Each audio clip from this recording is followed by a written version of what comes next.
Nicholas Jackson kini tersisih dari skuad Chelsea. Kedatangan Joao Pedro dan Liam Delap membuat striker asal Senegal ini tidak lagi punya tempat.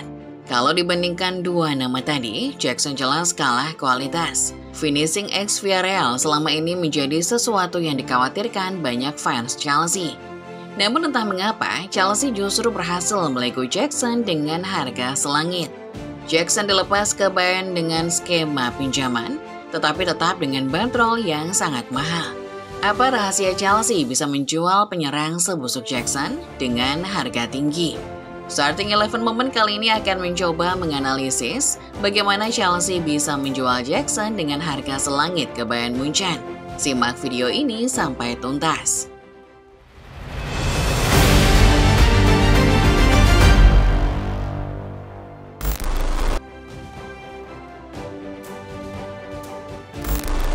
Chelsea berada dalam fase krisis striker pada tahun 2023. The Blues kala itu diperkuat sejumlah nama di sektor depan.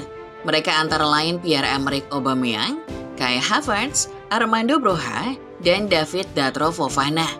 Namun sebagian dari mereka berpotensi hengkang. Ini membuat Chelsea terpaksa mencari penyerang baru. Di era Todd Boehly, Chelsea tidak peduli nama besar. Bagi Boehly, pemain terbaik adalah pemain yang punya potensi. Chelsea biasanya menyasar pemain-pemain muda yang belum berkembang, tetapi punya potensi. Dari sanalah hadir Nicholas Jackson. Jackson kala itu masih menjadi talenta yang belum sepenuhnya matang. Sepanjang musim 2022-2023, penyerang asal Senegal mencetak 13 gol dari 38 penampilan di semua ajang. Bukan catatan yang mengerikan, namun soal gaya main Jackson adalah salah satu tipikal striker yang sedang ngetren saat itu. Jackson bukan lagi target man murni, ia adalah tipe striker pencari ruang yang lebih bisa diandalkan untuk build up play. Singkat cerita, Chelsea menebusnya seharga 37 juta euro. Bersama dengan itu, muncul ekspektasi besar. Jackson diharap mampu menjadi opsi terbaik, mengingat The Blues tidak lagi punya banyak striker jelang bergulirnya musim 2023-2024.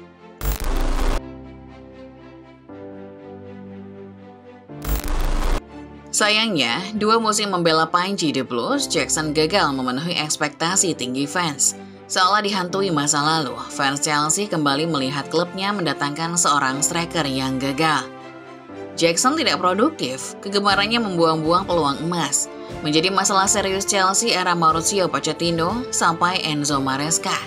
Mengutip catatan laman resmi Premier League, Jackson menjadi pemain ketiga dengan catatan gol lebih rendah daripada angka XG alias expected goals yang ia dapatkan. Selisih antara XG dan gol Jackson menyentuh minus 3,54. Jackson cuma kalah dari dua Lord EPL lainnya kala itu, Darwin Núñez dan Dominic Calvert-Lewin. Musim berganti, pelatih pun berganti, tapi Nico Jackson masih punya masalah yang sama. Enzo Maresca, pelatih baru Chelsea, bahkan sempat mengeluhkan tumpulnya lini depan The Blues. Pada bulan September, BBC mencatat Maresca sudah berhasil sedikit memperbaiki catatan Jackson. Angka rata-rata XG per laga milik sang striker naik hingga 0,98 per laga, dari nilai 0,48 per laga di musim sebelumnya. Namun, Jackson tetaplah Jackson. Di musim 2024-2025, catatan golnya hanya terhenti di angka 13. Status pemain produktif Chelsea lagi-lagi menjadi milik Cole Palmer dengan koleksi 18 gol. Sementara untuk Jackson, catatan 13 golnya bahkan lebih buruk dari Christopher Nkunku dengan lebih banyak main dari bench, di mana ex-Leipzig sukses kreasikan 15 gol.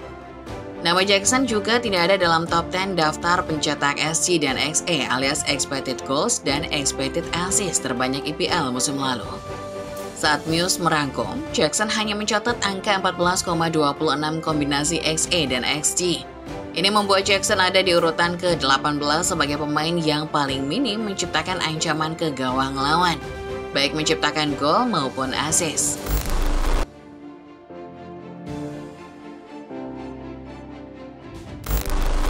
Statistik lini depan yang mengkhawatirkan pada akhirnya membuat Enzo Maresca memilih mendatangkan striker baru di musim panas 2025. Maresca langsung menggait dua nama, Liam Delap dan Joao Pedro.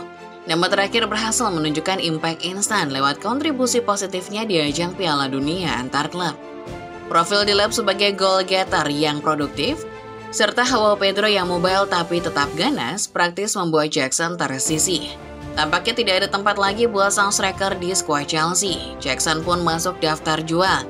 Ajaibnya busuk-busuk begini Chelsea tetap berhasil menjadikan Jackson kantong uang buat klub.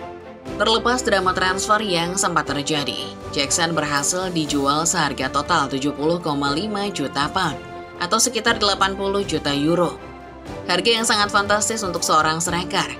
Kesepakatan ini terdiri dari biaya pinjaman seharga 16,4 juta euro, serta biaya kewajiban membeli seharga 65 juta euro, apabila kondisi terkait jumlah penampilan bisa terpenuhi.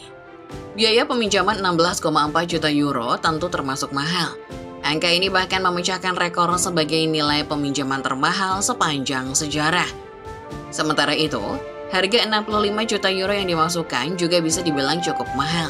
Angka ini setara dengan mahar yang dikeluarkan Arsenal untuk mendapatkan Victor Gyökeres. Bayangkan, striker seperti Jackson dihargai semahal predator seperti Gyökeres. Fantastis!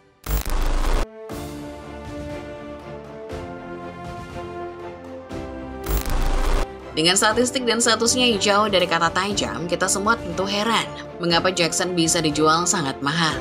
Bagaimana Chelsea bisa meyakinkan Bayern untuk membeli striker buangan mereka dengan harga lebih dari 50 juta euro. Lalu, apakah Bayern cukup gila untuk membuang 80 juta euro demi striker seperti Jackson? Kita bisa analisis dari bagaimana Chelsea bisa meyakinkan Bayern. Kredit tentu perlu diberikan kepada Paul Vincent-Lee atau siapapun manajemen yang menjadi otak di balik kesepakatan ini. Chelsea tampaknya memanfaatkan cara marketing klasik, yakni menawarkan Jackson kepada Bayern dan meyakinkan mereka sedemikian rupa seolah mereka butuh sang pemain. Trik ini tampaknya berhasil jika dilihat lewat bagaimana respon Max Eberl, CEO olahraga Bayern ketika menyambut Jackson. Nicholas punya keinginan kuat bermain untuk Bayern. Bahkan di usia yang sangat muda dia sudah punya banyak pengalaman di level top. Nicholas adalah pemain yang ideal, cocok seperti yang kami cari, dengan dinamisme dan ancaman di depan yang ia tawarkan, kata Eberl, seperti mengutip via laman resmi Bundesliga. Atribut Jackson sebagai striker yang pintar mencari ruang dan sangat berguna untuk link up, menjadi senjata marketing Chelsea untuk menawarkannya ke Bayern. Bayern bagaimanapun suka striker seperti ini. Sebagai contoh, Bayern punya Michael Olise yang juga pintar memanfaatkan ruang.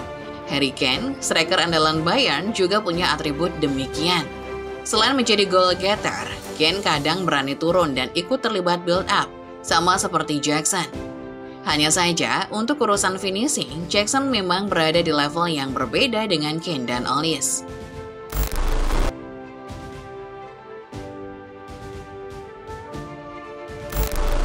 Sekarang, setelah melihat betapa ajaibnya transfer Jackson ke Bayern, pertanyaan terakhir muncul. Akankah Jackson bersinar bersama Bayern?